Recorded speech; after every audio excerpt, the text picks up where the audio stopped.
بسم اللہ الرحمن الرحیم۔ معزز دوستو، السلام علیکم۔ اللہ کے حکم سے 300 برس غار میں سونے والے اصحاب کہف کون تھے؟ حضرت عیسیٰ علیہ السلام کے آسمان پر اٹھا لیے جانے کے بعد عیسائیوں کا حال بے حد خراب اور نہایت ابتر ہو گیا۔ لوگ بت پرستی کرنے لگے اور دوسروں کو بھی بت پرستی پر مجبور کرنے لگے۔ خصوصاً ان کا ایک بادشاہ دقیانوس تو اس قدر ظالم تھا کہ جو شخص بت پرستی سے انکار کرتا تھا یہ اس کو قتل کر ڈالتا تھا۔ اصحاب کہف شہر افسوس کے شرفاء تھے جو بادشاہ کے معزز درباری بھی تھے، مگر یہ لوگ صاحب ایمان اور بت پرستی سے انتہائی بیزار تھے۔ دقیانوس کے ظلم و جبر سے پریشان ہو کر یہ لوگ اپنا ایمان بچانے کے لیے اس کے دربار سے بھاگ نکلے اور قریب کے پہاڑ میں غار کے اندر پناہ گزین ہوئے اور سو گئے۔ وہ لوگ 300 برس سے زیادہ عرصے تک اسی حال میں سوتے رہ گئے۔ دقیانوس نے جب ان لوگوں کو تلاش کرایا اور اس کو معلوم ہوا کہ یہ لوگ غار کے اندر ہیں تو وہ بے حد ناراض ہوا اور فرد و غیظ و غضب میں یہ حکم دے دیا کہ غار کو ایک سنگین دیوار اٹھا کر بند کر دیا جائے تاکہ یہ لوگ اسی حال میں رہ کر مر جائیں اور وہی غار ان لوگوں کی قبر بن جائے۔ مگر دقیانوس نے جس شخص کے سپرد یہ کام کیا تھا وہ نہایت ہی نیک دل اور صاحب ایمان آدمی تھا۔ اس نے اصحاب کہف کے نام، ان کی تعداد اور ان کا پورا واقعہ ایک تختی پر لکھ کر تانبے کے صندوق کے اندر رکھ کر دیوار کی بنیاد میں رکھ دیا اور اسی طرح کی ایک تختی شاہی خزانے میں بھی محفوظ کرا دی۔ ناظرین، کچھ دنوں کے بعد دقیانوس مر گیا اور سلطنتیں بدلتی رہیں، یہاں تک کہ ایک نیک دل اور انصاف پرور بادشاہ جس کا نام بیدرس تھا وہ تخت نشین ہوا، جس نے 68 سال تک بہت شان و شوکت کے ساتھ حکومت کی۔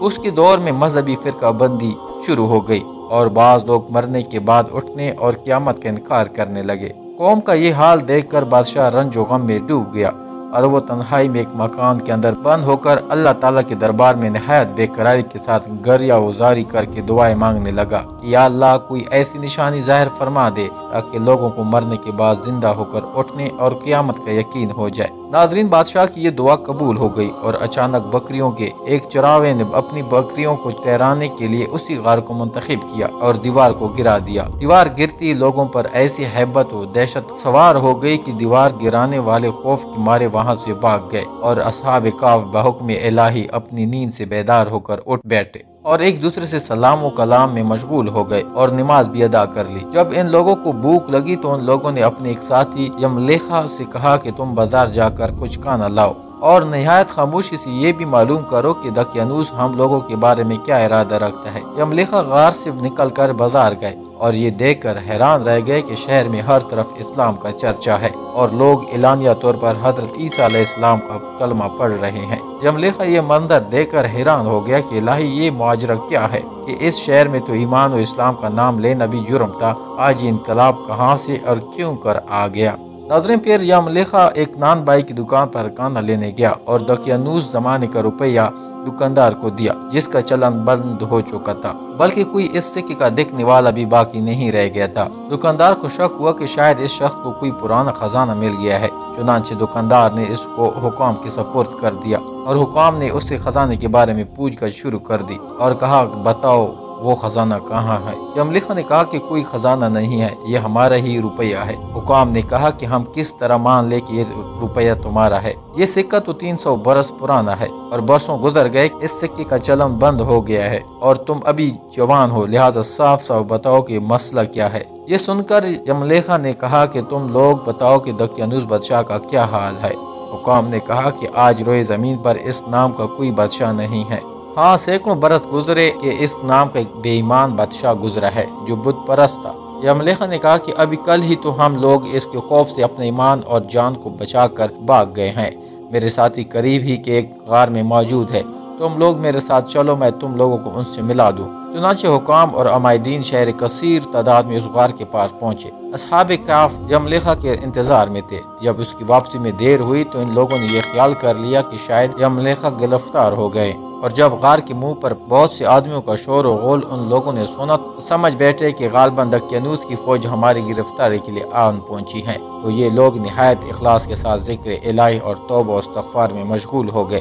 ناظرین، حکام نے غار پر پہنچ کر تانبے کا صندوق برآمد کیا اور اس کے اندر سے تختی نکال کر پڑھا تو اس تختی پر اصحاب کہف کا نام لکھا ہوا تھا اور یہ بھی تحریر تھا کہ یہ مومنوں کی جماعت اپنے دین کی حفاظت کے لیے دقیانوس بادشاہ کے خوف سے اس غار میں پناہ گزین ہوئی ہے۔ تو دقیانوس نے خبر پا کر ایک دیوار سے ان لوگوں کو غار میں بند کر دیا ہے۔ ہم یہ حال اس لیے لکھتے ہیں کہ جب کبھی بھی یہ غار کھولے تو لوگ اصحاب کاف کے حال پر مطلع ہو جائے۔ حکام تختی کی عبارت پڑھ کر حیران ہو گئے اور ان لوگوں نے اپنے بادشاہ بیدرس کو اس واقعے کی اطلاع دی۔ فوراً ہی بیدرس بادشاہ نے اپنے امراء اور عمائدین شہر کو لے کر غار کے پاس پہنچا تو اصحاب کاف نے غار سے نکل کر بادشاہ سے ملاقات کی اور اپنی سرگشت بیان کی۔ بیدرس بادشاہ سجدہ میں گر کر اللہ تعالیٰ کا شکر ادا کرنے لگا کہ میری دعا قبول ہو گئی اور اللہ تعالیٰ نے ایسی نشانی ظاہر کر دی جس سے موت کے بعد زندہ ہو کر اٹھنے کا ہر شخص کو یقین ہو گیا۔ اصحاب کاف بادشاہ کو دعائیں دینے لگے کہ اللہ تعالیٰ تیری بادشاہی کی حفاظت فرمائے، اب ہم تمہیں اللہ کے سپورٹ کرتے ہیں۔ پھر اصحاب کاف نے السلام علیکم کہا اور غار کے اندر چلے گئے اور سو گئے، اور اسی حالت میں اللہ تعالیٰ نے ان لوگوں کو وفات دے دی۔ بادشاہ بیدرس نے سال کی لکڑیوں کا صندوق بنوا کر اصحاب کاف کی مقدس لاشوں کو اس میں رکھوا دیا، اور اللہ تعالیٰ نے اصحاب کاف کا ایسا رعب لوگوں کے دلوں میں پیدا کر دیا کہ کسی کی یہ مجال نہیں کہ غار کے منہ تک جا سکے۔ اس طرح اصحاب کاف کی لاشوں کی حفاظت کا اللہ تعالیٰ نے سامان کر دیا۔ پھر بیدرس بادشاہ نے غار کے منہ پر ایک مسجد بنوا ڈالی اور سالانہ ایک دن مقرر کر دیا کہ تمام شہر والے اس دن عید کی طرح زیارت کے لیے آیا کریں۔ تو یہ تھا اصحاب کاف کا سچا واقعہ۔ امید ہے ناظرین آپ کو ہماری ویڈیو پسند آئی ہوگی۔ ناظرین ویڈیو کو اپنے عزیز و اقارب کے ساتھ ضرور شیئر کریں تاکہ وہ بھی اسلامی واقعات کے بارے میں جان سکیں۔ ناظرین ویڈیو اچھی لگے تو چینل کو سبسکرائب کریں، لائک اور کمنٹس کرنا نہ بھولیے۔